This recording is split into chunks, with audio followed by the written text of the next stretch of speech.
सरकारी ताकत का गलत इस्तेमाल करते हुए हमारे मनोज अंतानी जी, नीलम बौद्ध जी और कई सारे साथियों को जो हमारी बात को पूरे दुनिया के कोने कोने तक पहुंचाते हैं अपने इस YouTube चैनल के माध्यम से, उन लोगों पे झूठा मुकदमा बना के उनको जेल भेज दिया है। तो वो याद रखें, जितने ज्यादा हमारे लोगों को जेल में डालोगे, हमारी सामाजिक न्याय की लड़ाई उतनी मजबूती के साथ आगे बढ़ेगी। SC ST OBC के लोगों से निवेदन करना चाहता हूं, आप लोग RSS में, बजरंग दल में, विश्व हिंदू परिषद में, हिंदू महासभा में जाना बंद करिए। जो धार्मिक जुलूस निकलते हैं उसमें जाना बंद कर दे। अगर हमारे समाज के लोग कावड़ लेने जाना बंद कर दे, इनके कथावाचकों को सुनना बंद कर दे, इन सबकी दुकानें बंद हो जाएगी।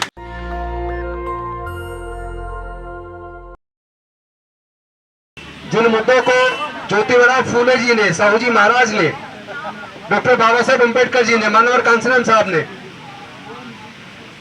रामस्वरूप वर्मा जी ने, जगदेव बाबू कुशवाहा जी ने जिन मुद्दों को कभी उठाया, आज वो मुद्दे देश की सारी पार्टी उसको उठा रही है।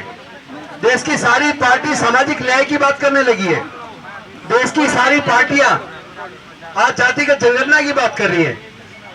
और देश के सबसे बड़े नेताओं में से एक ने आज कहा, अभी 2 दिन पहले वीडियो देखा होगा, कि एसेट्स किसको कितना हिस्सा मिला, धन धरती राजपाट में किसको कितना हिस्सा मिला, वो हिस्सा हम लेंगे। और हम तो वर्षों से लड़ रहे हैं, तो पहली बार लगा कि अब हमारी लड़ाई सही दिशा में बढ़ रही है। और अभी मुझे पता लगा गोरखपुर के अंदर हमारे कुछ साथी प्रोटेस्ट कर रहे थे एक जमीन को लेकर जो हमारे समाज की जमीन थी, और उसमें हमारे सोशल मीडिया जो कवरेज करते हैं, हमारी बात को देश और दुनिया के कोने कोने तक पहुंचाते हैं। मुझे पता लगा कि यूपी की सरकार ने सरकारी ताकत का गलत इस्तेमाल करते हुए हमारे मनोज अंतानी जी, नीलम बौद्ध जी और कई सारे साथियों को जो हमारी बात को पूरे दुनिया के कोने कोने तक पहुंचाते हैं अपने इस YouTube चैनल के माध्यम से, उन लोगों पे झूठा मुकदमा बना के उनको जेल भेज दिया है। तो ये सरकार अगर सोचनी हमारी आवाज को बंद कर देंगी तो ये गलतफहमी की शिकार है। ये लड़ाई रुकने वाली नहीं है, ये न्याय की लड़ाई है। इस लड़ाई को हम जीत कर रहेंगे। और जो आज तानाशाह बन रहे हैं, संविधान के खिलाफ जाके झूठे मुकदमे बनाकर हमारे लोग को जेल में डाल रहे हैं, तो वो याद रखें, जितने ज्यादा हमारे लोग को जेल में डालोगे, हमारी सामाजिक न्याय की लड़ाई उतनी मजबूती के साथ आगे बढ़ेगी। आप हमें रोक नहीं पाओगे। बस इसमें एक बात है जिसको मैं आप सबसे निवेदन करना चाहता हूँ, लास्ट में एक लाइन बोल के, क्योंकि मैं यहाँ बोलता रहता हूँ, पूरे देश में बोलता हूँ, सब सुनते हैं, इसलिए लंबे भाषण की जरूरत नहीं है। सिर्फ एक निवेदन मैं अपने सारे समाज के SC ST OBC के लोगों से निवेदन करना चाहता हूँ, आप लोग RSS में, बजरंग दल में, विश्व हिंदू परिषद में, हिंदू महासभा में जाना बंद करिए। ये संगठन कभी हमारे मुद्दों पर आते नहीं है। ये संगठन कभी हमारी लड़ाई को नहीं लड़ते, चाहे वो लड़ाई डॉक्टर रितु सिंह की हो, चाहे वो लड़ाई अर्चना गौतम की हो, चाहे वो लड़ाई हमारे समाज के किसी भी व्यक्ति की हो, किसी भी SC ST OBC माइनॉरिटी के मुद्दों पर। वो संगठन RSS, बजरंग दल, विश्व हिंदू परिषद, हिंदू महासभा, ये संगठन कभी हमारे मुद्दों पर नहीं आते, लेकिन इनकी सारी ताकत हमारी वजह से है। अगर SC ST OBC के लोग इन संगठनों में जाना बंद कर दें, इनके जो धार्मिक जुलूस निकलते हैं उसमें जाना बंद कर दें, अगर हमारे समाज के लोग कावड़ लेने जाना बंद कर दें, इनके कथावाचकों को सुनना बंद कर दें, इन सबकी दुकानें बंद हो जाएगी।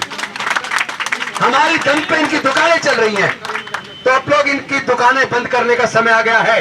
मैं अपने लोगों से निवेदन करता हूं, आप लोग ऐसे लोगों के बीच जाना बंद करिए, इनकी दुकानों को बंद कीजिए। जिसकी जितनी संख्या भारी उसकी उतनी हिस्सेदारी। इस लड़ाई को तेज करना है, निश्चित तौर पर आपकी जीत होने वाली है। और बाकी लगातार इस लड़ाई को हम बढ़ता हुआ देख रहे हैं, इससे मेरा मन बेहद खुशी है। और मुझे लगता है आप सबको खुश होना चाहिए कि सामाजिक न्याय की लड़ाई बहुत तेजी से आगे बढ़ रही है। बहुत धन्यवाद। आप इस लो को, जिस लो को हमारे महापुरुषों ने जलाया, जो चाहे ज्योतिबा फूले जी हो, सावित्रीबाई फूले जी हो, फातिमा शेख जी हो, नारायण गुरु हो, पेरियार हो, साहू जी महाराज हो, डॉक्टर बाबा साहेब अम्बेडकर हो, मानवर कांसीराम हो, या जितने भी हमारे महापुरुष हैं, उन्होंने जिस लो को जलाया है, उस लो को जलाने में अपना थोड़ा थोड़ा सा श्रम आप लोग लगाते रहें, निश्चित तौर पर आपकी जीत होगी। बहुत बहुत धन्यवाद। नमो खुदाई, जय भीम, जय भारत। ये आंदोलन जो देश के हर कोने में उन तमाम बहुजनों की आवाज बन रहा है, ये आंदोलन दिल्ली यूनिवर्सिटी की 60 फैकल्टी से स्टार्ट हुआ और यहाँ से लगातार, चाहे IIT दिल्ली में साथी अनिल कुमार की संस्थानिक हत्या हो या IIT बॉम्बे में दर्शन सोलंकी, जिस तरीके से इनेक्ट रोहित एक्ट जो लगातार इंस्टीट्यूशन में हमारे प्रोफेसर्स को, हमारे स्टूडेंट्स को लगातार उनको जाति के नाम पर, उनको जेंडर के नाम पर इस कैंपस से लगातार भेदभाव जो झेलना पड़ रहा है, उसके खिलाफ भी हमारा आंदोलन है। एक बहुत क्रांतिकारी कवि हुआ करते थे, उनकी एक कविता है कि चाहे वो मैं तो घास हूं तुम्हारे हर किए धरे पर उगाऊंगा, कि चाहे तुम बम फेंक दो विश्वविद्यालय में या कर दो इसको मलबे का ढेर, लेकिन मैं तो घास हूं आपके हर किए धरे पर उगाऊंगा। तो ये आंदोलन हमारा उसी घास की तरह है। आप कितना भी हमको सप्रेस कर लो, आप कितना भी हमको दबा लो, लेकिन हम तो घास हैं। हम आपके उस किए धरे पर उग आएंगे और ज्यादा मात्रा में एक साथ यूनाइट होकर उगेंगे।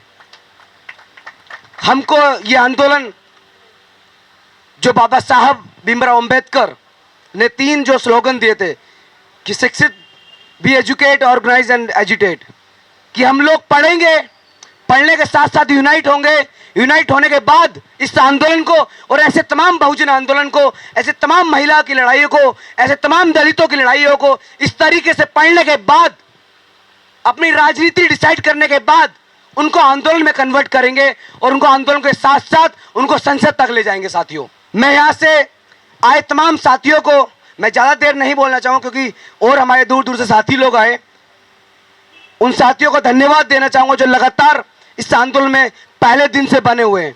मैं भीम आर्मी स्टूडेंट फेडरेशन से उन तमाम साथियों को जो कॉलेजेस, यूनिवर्सिटीज में इस मुद्दे को लेकर जा रहे हैं, उन सबको भी धन्यवाद देना चाहूँगा। नेशनल दस्तक की आपसे गुजारिश है कि अगर इसको बचाना चाहते हैं तो नेशनल दस्तक को सब्सक्राइब करने के लिए रेड कलर के सब्सक्राइब बटन को दबाएं, फिर बेल आइकन की घंटी दबाएं। नेशनल दस्तक को बचाने के लिए बहुत जरूरी है कि हर खबर को शेयर करें, लाइक करें, कमेंट जरूर करें।